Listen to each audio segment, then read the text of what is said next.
आज हम बात करेंगे बुक सेपियंस की।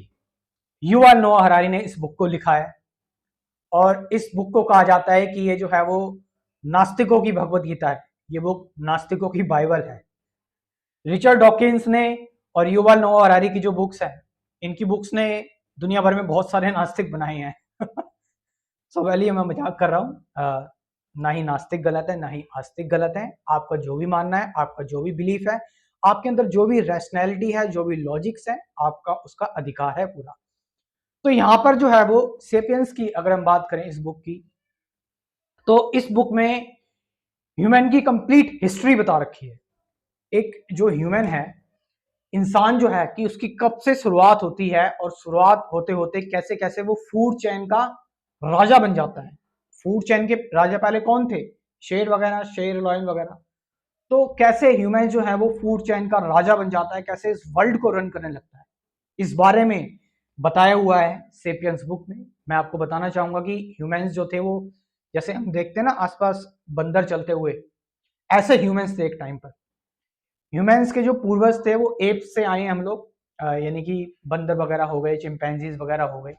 तो यही हमारे पूर्वज थे और हम भी बिल्कुल ऐसे ही जो है वो छीना झपटी करके खाना खाना, जो हंटर गैदरर्स थे, जो हम शिकार कर कर खाना खाना, और जो है वो डरपोक उचक उचक कर देखते थे, झुंड में रहते थे। बहुत डरपोक इंसान, बहुत डर इंसान कह रहा हूँ, बहुत डरपोक जानवर थे। इंसान तो अभी तक हम नहीं बन पाए हैं अच्छी तरह। तो हम जो है वो बहुत ही डरपोक थे। जैसे मैं आपको बताऊं एग्जाम्पल के तौर पर कि जब शेर शिकार करके चला जाता था तो मीट बच जाता था, और उस मीट को और भी कुछ जानवर, जैकल वगैरह, हियना वगैरह खा जाते थे। तो उसके बाद मीट क्या बचता था? हड्डियां बचती थी।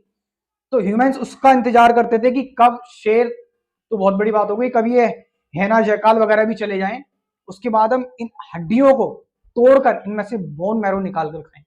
तो मांस भी नहीं खा पाते थे ह्यूमंस, तो इतने डरपोक थे। और जैसे कबूतर को तुमने देखा होगा कि कबूतर जो है वो कुछ दाना चुगने से पहले इधर उधर ऊपर नीचे बार बार देखता था, उसकी मुंडी ऐसे ऐसे हिलती रहती है। तो ह्यूमंस भी बिल्कुल सेम ऐसे थे, वो इधर उधर देखते रहते थे कि कोई कोई हमला ना कर दे। तो इस तरह के डरपोक थे, चार पैरों से चलते थे, चलते रहते थे। लेकिन क्या हुआ ह्यूमंस में एकदम से कि इतना बड़ा रिवॉल्यूशन आ गया कि फूड चेन के सबसे नीचे वाला जो जानवर है वो इतना ऊपर आ गया और पूरे वर्ल्ड को रन करने लगा। ये तो बहुत ही अजीब सी चीज है। तो होता क्या है, ऐसे ही एक बार बोन मैरो निकालते टाइम, पत्थर से तोड़ते टाइम जो है वो थोड़ी सी चिंगारी निकलती है। तो जो ह्यूमंस होते हैं वो थोड़ा दोबारा से कोशिश करते हैं निकालने की। तो इससे क्या होता है, ऐसे करते करते जो है वो आग का आविष्कार हो जाता है। तो जब आग का आविष्कार हुआ, इससे क्या हुआ, ह्यूमंस ने अब खाना पकाकर खाना स्टार्ट किया। अब ह्यूमंस ने खाना जब खाना स्टार्ट किया, पकाकर खाने से क्या हुआ, खाने की जो एनर्जी, कंप्लीट न्यूट्रिशन, वो बॉडी को अच्छी तरह लगने लगा। इंटेस्टाइन अच्छी तरह जो है वो एब्जॉर्ब करने लगी। तो इससे क्या हुआ, इनफ एनर्जी तो मिल जाती थी दिन भर के लिए, ऊपर से कुछ एनर्जी बच भी जाती थी, और वो बची हुई एनर्जी यूज होने लगी ब्रेन में। और ब्रेन में जब वो बची हुई एनर्जी यूज होने लगी, तो फिर आया म्यूटेशन, और इस म्यूटेशन ने ह्यूमंस को top of the food chain पर ले आया। और जो इंसान है वो देख लो आज के टाइम पर पूरे वर्ल्ड को रन कर रहा है। तो यहां से शुरुआत होती है कॉग्निटिव रिवॉल्यूशन की। तो पहला जो है वो, इसका जो चैप्टर है वो कॉग्निटिव रिवॉल्यूशन है। तो कॉग्निटिव रिवॉल्यूशन में ह्यूमंस के अंदर क्षमता बढ़ी, ब्रेन जो है वो उसमें म्यूटेशन आया, जिससे जो है वो एक्सप्रेस करने की, लैंग्वेज की, इमेजिनेशन की, सही गलत में डिसीजन लेने की, डिसीजन मेकिंग, और अच्छा बुरा, ये सारी चीजें जो है वो पता लगती चलेगी ह्यूमंस को। ये सारी चीजें जो है वो ह्यूमंस अच्छी तरह कर सकता था। तो ये जो है वो डिसीजन लेने की क्षमता, ये सारी की सारी चीजें आई जब मैंने बताया कि फायर की डिस्कवरी के साथ खाने की जो एनर्जी है वो ज्यादातर वो कहाँ यूज हुई, ब्रेन में यूज हुई। तो यहां से एक कॉग्निटिव रिवोल्यूशन आया। कॉग्निटिव रिवोल्यूशन का मतलब ब्रेन ताकतवर हुआ और ह्यूमंस की सोचने समझने की क्षमता बढ़ी, और इमेजिन करने की क्षमता। जैसे एग्जांपल के तौर पर मैं आपको बताऊं कि एक जगह पर मान लो शेर है, कुछ बंदरों का झुंड है, या कुछ कुत्ते या वगैरह का झुंड है, ठीक है, वो बता सकते हैं, भौंक भौंक के बता सकते हैं कि शेर है। लेकिन ह्यूमंस में क्या किस तरह से डेवलप हुई, वो अब ये बता सकते हैं कि इस जगह पर, यहाँ पर शेर ये कर रहा है और ये आपके लिए खतरनाक हो सकता है, ये सारी चीजें बता सकते हैं, इस तरह से जानकारी दे सकते हैं ह्यूमंस। तो इतने डिटेल में जा सकते हैं ह्यूमंस। तो ये कॉग्निटिव रिवोल्यूशन था। इमेजिन कर सकते हैं, इमेजिनेशन पर चल सकते हैं, यानी कि एक बंदर को एक बंदर है, उसके पास 4 केले हैं, मैं उस बंदर से कहूँगा 2 केले दे दे भाई, मुझे 2 केले दे दे, और 2 केले अगर तू दे देगा, 2 केले तू खा ले, तेरे पास तो 4 है, और वो 2 केले अगर तू मेरे को दे देगा, तो इससे क्या होगा, तूने अच्छा काम किया और स्वर्ग में तेरे को इनफाइनाइट केले मिलेंगे, तेरे को स्वर्ग मिल जाएगा। क्या बंदर ऐसे केले दे देगा? नहीं। लेकिन ह्यूमंस में ये चीज़ डेवलप होने लगी, और वो जो है वो आपको सामान देना स्टार्ट कर देते थे।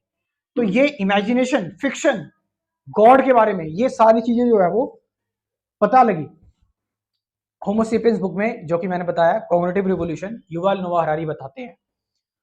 उसके बाद जो है वो ह्यूमंस को एक कमी खलने लगी कि हम भागते बहुत हैं, हम शिकार बहुत करते हैं, हमारी एनर्जी बहुत वेस्ट होती है, तो क्या करा जाए। तो ह्यूमंस ने फिर क्या किया, उन्होंने कहा कि भटकना बहुत पड़ रहा है, तो उन्होंने फिर खेती करना स्टार्ट की, उन्होंने कुछ ऐसी फसलें उगाना स्टार्ट की कि जहां पर उन्हें लंबे टाइम तक रहे, वो भटकना ना पड़े, ज्यादा एनर्जी वेस्ट ना हो। तो यहां से स्टार्ट हुई दूसरी चीज, एग्रीकल्चर रिवोल्यूशन। एग्रीकल्चर रिवोल्यूशन, और ये जो थी, इसने तो ह्यूमन हिस्ट्री को बदल के रख दिया।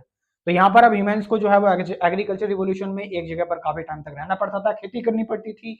अब जो है वो भटकना नहीं पड़ता था ज्यादा, शिकार करने ज्यादा नहीं जाना पड़ता था।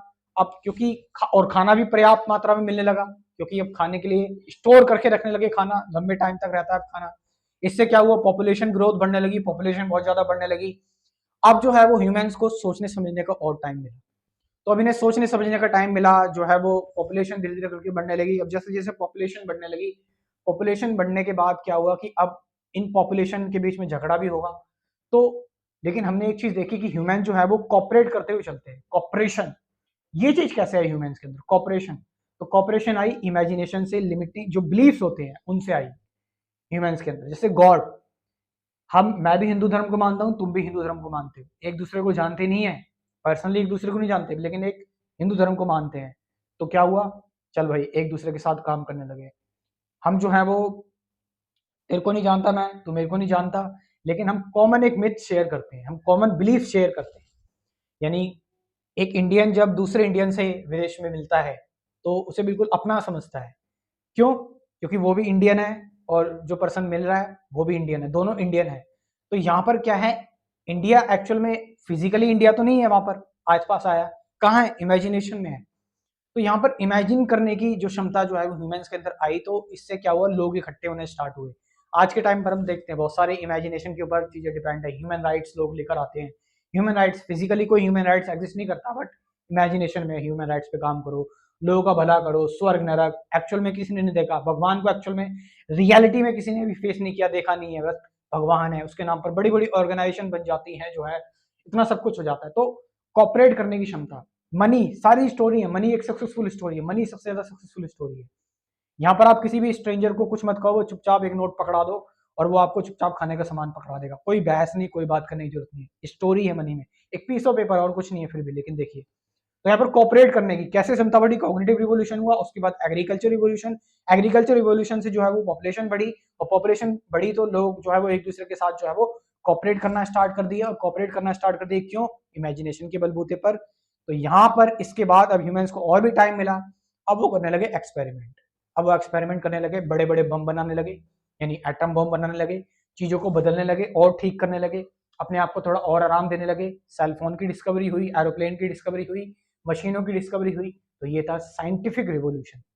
तो देखिए कैसे ह्यूमंस कैसे कैसे आ रहे हैं। तो ये साइंटिफिक रिवोल्यूशन हुआ, और साइंटिफिक रिवोल्यूशन में जैसे कि मैंने बताया कि अलग अलग चीजों का आविष्कार होने लगा, लोग जो है वो यूनिवर्स के बारे में जानकारी लेने लगे, मेडिसिन के बारे में जानकारी लेने लगे। अब वो जो है वो रिलीजियस टेक्स्ट पीछे क्या कहा गया था उस पर ज्यादा बिलीव नहीं करते, ऑब्जर्वेशन लेकर आते हैं, तो इन सारी चीजों पर बिलीव करते हैं। तो अब देखिए कैसे कैसे सारी चीजें हुई। सबसे पहले कॉग्निटिव रिवोल्यूशन, जहां पर ह्यूमंस की ब्रेन की क्षमता बढ़ी। उसके बाद एग्रीकल्चर रिवोल्यूशन, ज्यादा भटकना नहीं पड़ा, सोचने अब सोचेंगे।